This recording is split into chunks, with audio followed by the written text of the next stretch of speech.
americana, sino también para cientos de barcos civiles. Una de esas naves fue el UNS Ural, el primer centro de transmisión de la radio Mundo Libre. Ahora convertido en un museo para los logros del proyecto, este barco es el tema principal del documental británico Mundos en Guerra.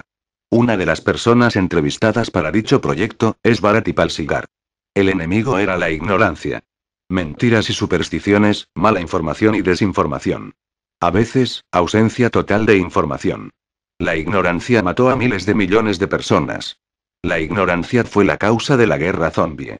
Imagínese si hubiésemos sabido lo que sabemos ahora. Imagínese si el virus hubiese sido también comprendido como, por ejemplo, la tuberculosis. Imagínese si los ciudadanos, y al menos las personas encargadas de proteger a esos ciudadanos, hubiesen sabido exactamente a qué se enfrentaban. La ignorancia era el verdadero enemigo, y unos datos fríos y precisos eran la mejor arma. Cuando llegué por primera vez a Radio Mundo Libre, todavía se llamaba Programa Internacional de Información en Seguridad y Salud. El nombre de Radio Mundo Libre surgió de las personas y los grupos que monitoreaban las transmisiones. Era el primer proyecto de envergadura realmente internacional, iniciado apenas unos pocos meses después del Plan Sudafricano, y muchos años antes de la conferencia en Honolulu. De la misma manera en que el resto del mundo basó su estrategia de supervivencia en Redecare, nosotros nacimos del modelo de Radio Ubunje 41. ¿Qué es Radio Ubunje? Era el sistema de transmisión sudafricano para los habitantes en zonas aisladas. Como no tenían recursos para suministrarles ayuda material, la única asistencia que el gobierno pudo darles, fue información. Fueron los primeros, al menos hasta donde yo sé, en comenzar estas transmisiones regularmente y en varios idiomas. No solo daban algunas claves básicas de supervivencia, sino que también reunían y discutían cada mito y mentira que circulaba entre los ciudadanos. Lo que nosotros hicimos fue tomar el modelo de Radio Ubunje y lo adaptamos a la comunidad global. Yo llegué a bordo, literalmente, desde el principio, cuando los reactores del Ural estaban siendo puestos en línea por primera vez en años. El Ural había sido un barco de la flota soviética, y luego de la Armada Federal rusa. En ese entonces, el SSV-33 sirvió como muchas cosas. Como buque de comando y control, como plataforma de rastreo de misiles, como barco de vigilancia electrónica. Desafortunadamente, también era un elefante blanco, porque sus sistemas, según me cuentan, eran demasiado complicados hasta para su propia tripulación. Pasó la mayor parte de su vida anclado en un muelle de la base naval de Vladivostok, sirviendo solo como generador auxiliar de energía para las instalaciones. No soy ingeniero, así que no sé cómo hicieron para reemplazar los bastones radioactivos desgastados, ni para adaptar los equipos de comunicación para que se conectaran con la red mundial de satélites. Yo soy un especialista en lenguas, específicamente en las del subcontinente hindú. Yo y el señor Verma, solo nosotros dos, encargados de hablar con 1.000 millones de personas y en ese entonces seguían siendo 1.000 millones. El señor Verma me encontró en un campo de refugiados en Sri Lanka. Él era un traductor, y yo un intérprete. Habíamos trabajado juntos por varios años para la embajada de nuestro país en Londres. En ese entonces pensábamos que era un trabajo duro. Pero no teníamos idea. Los turnos eran enloquecedores, 18, a veces hasta 20 horas al día. No sé a qué hora dormíamos. Había tantos datos sueltos, tantos informes que dar a toda hora. Casi todo tenía que ver con nociones básicas de supervivencia. Cómo filtrar el agua, crear un invernadero en el interior de las casas, cultivar y procesar moho para extraer penicilina. Esos abrumadores textos solían estar llenos de palabras y nombres que nunca antes había escuchado. Nunca había oído hablar de lo que era un Kisling o un joven salvaje. No tenía ni idea de lo que era un lobo ni de las promesas falsas de cura que daba el Phalanx.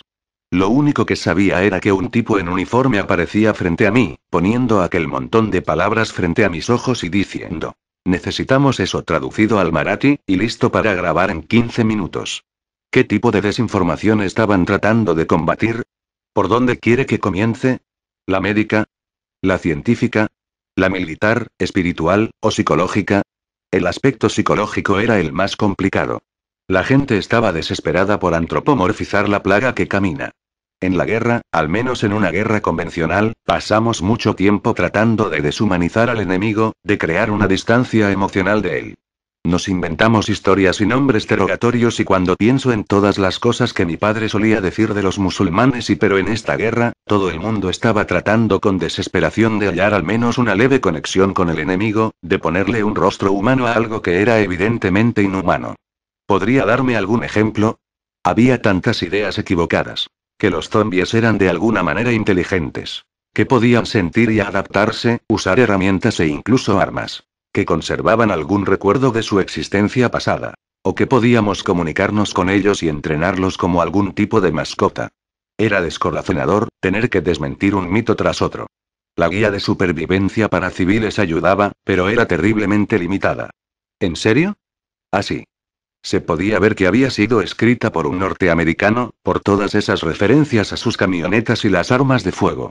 No tenía en cuenta las diferencias culturales y las distintas soluciones y remedios que mucha gente creía que los salvarían de los muertos. ¿Cómo cuáles? Preferiría no darle muchos detalles, para no condenar implícitamente a los pueblos en donde se originaron tales soluciones. Como hindú, tuve que contradecir muchos aspectos de mi propia cultura que se convirtieron en actos de autodestrucción. Por ejemplo, estaba Varanasi, una de las ciudades más antiguas de este planeta, cerca del lugar en el que Buda dio su primer sermón, y al que miles de peregrinos hindúes viajaban cada año para morir en paz. Antes de la guerra, en condiciones normales, el camino se veía literalmente pavimentado de cadáveres. Pero ahora, esos cadáveres se levantan y atacan. Varanasi se convirtió en una de las mayores zonas blancas, un foco de muertos vivientes. Esa zona cubría casi toda la extensión del Ganges. Sus propiedades medicinales habían sido reconocidas por décadas antes de la guerra, y tenían algo que ver con una mayor oxigenación de las aguas 42, una tragedia. Millones de personas se aglomeraron en sus orillas, y sirvieron solo como leña para el fuego. Incluso después de que nuestro gobierno se retiró a los Himalayas, cuando el 90% del país se declaró oficialmente infectado, los peregrinajes seguían llegando. Todos los países tenían historias parecidas. Cada uno de los miembros de nuestro equipo internacional, vivió algún momento en el que tuvo que confrontar algún ejemplo de ignorancia suicida. Un norteamericano nos contó sobre una secta que se hacía llamar los Corderos de Dios, que creían que había llegado la hora del juicio y que entre más rápido se infectaran, más pronto llegarían al cielo. Una mujer, no diré a qué país pertenecía, hizo lo que pudo para desmentir la creencia de que tener relaciones sexuales con una virgen, podía limpiar la maldición. No sé cuántas mujeres, cuántas niñas, fueron violadas como resultado de esa cura. Todos estaban enojados con su propio pueblo. Todos sentían vergüenza. Uno de nuestros compañeros, del grupo de Bélgica, solía compararlo con el humo que llenaba cada vez más el horizonte. Él lo llamaba la maldad de nuestro espíritu colectivo. Pero supongo que no tengo derecho a quejarme. Mi vida nunca estuvo realmente en peligro, y mi estómago siempre estaba lleno. Quizá no dormía mucho, pero al menos podía dormir sin temor. Lo más importante fue que nunca tuve que trabajar en el departamento de RI de Ural. RI. Recepción de información.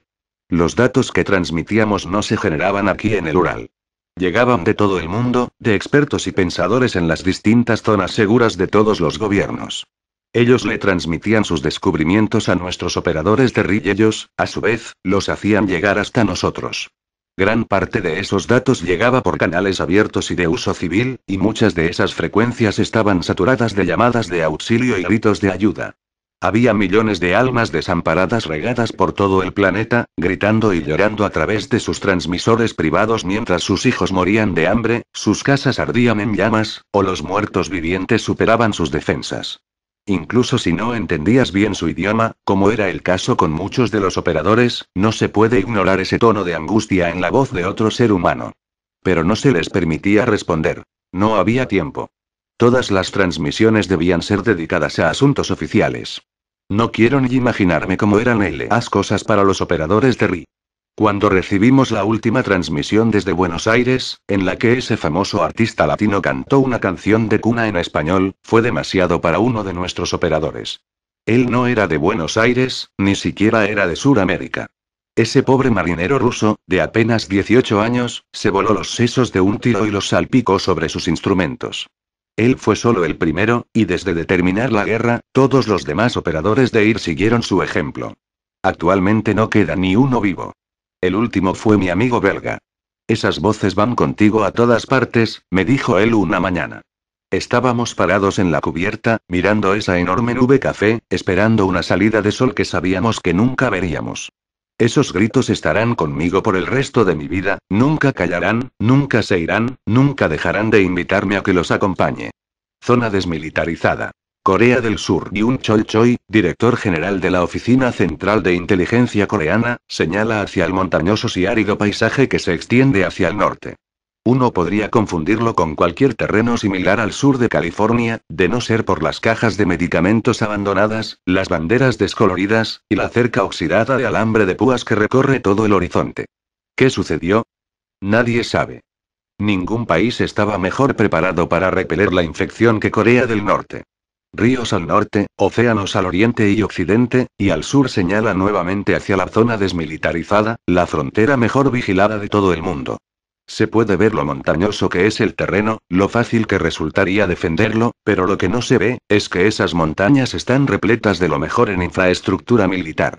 El gobierno norcoreano aprendió unas valiosas pero duras lecciones tras sus campañas de bombardeo de los años 50s, y trabajó desde ese entonces para crear un sistema subterráneo que les permitiera librar otra guerra desde una ubicación completamente segura.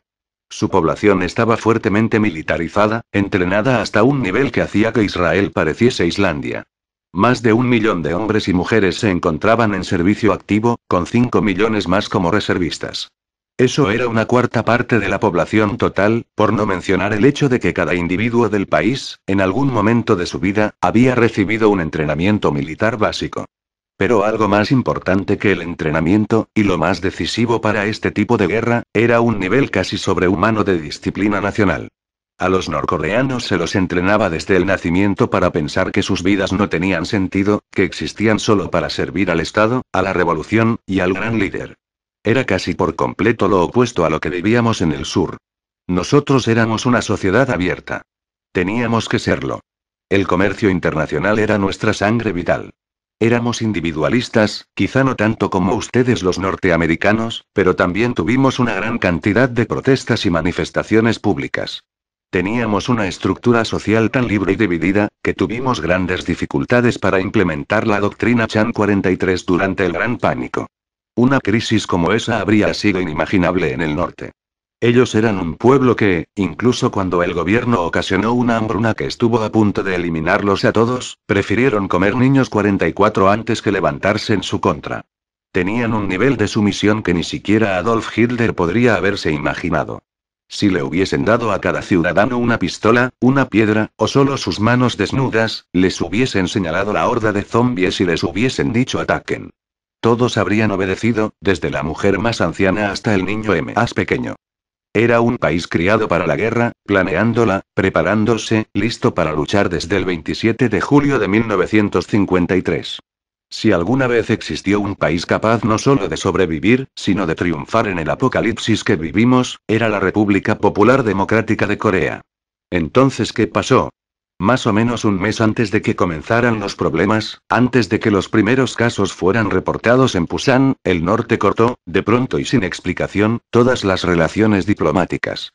No nos dijeron por qué la línea ferroviaria, la única conexión terrestre entre los dos lados, fue cerrada de repente, ni por qué tantos de nuestros ciudadanos que habían estado esperando décadas para ver a sus familiares en el lado norte, vieron sus sueños destrozados por un simple sello de caucho.